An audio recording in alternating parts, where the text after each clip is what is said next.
24 रज़ा खास केली 12 गुटखा फराम कंदड़ जवाबदार गिरफ्तार एक मंशात फरोश एक सरगर्म रुहारी गिरफ्तार केस दाखिल 261 किलो गुटके जो सामान गुटखा मावा जात 450 पैकेट ब कल्टस कारू ऐं बरक्षा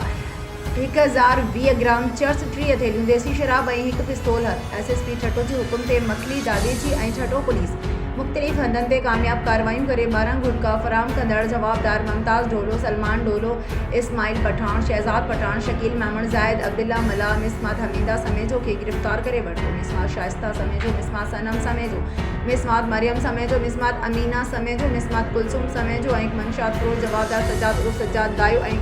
मतलूब अंडर कवर जवाबदार अदू उर्फ ईद मोहम्मद गांडरो के मुखी थाने ते गिरफ्तार कियो वियो गिरफ्तार जवाबदार जे कब्जे मां 201 किलो गुटखा मावा जा 450 पैकेट कल्टी कारू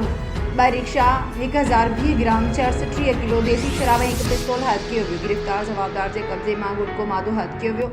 जवाबदारनि ख़िलाफ़ गुटखा एक्ट नार्को टैक्स ऑर्डिनेंस ऐं आरएमएस एक्ट तहत लाॻापियल थाणनि ते अलॻि अलॻि केस दाख़िल कया विया आहिनि तर्जुमान छठो पुलिस।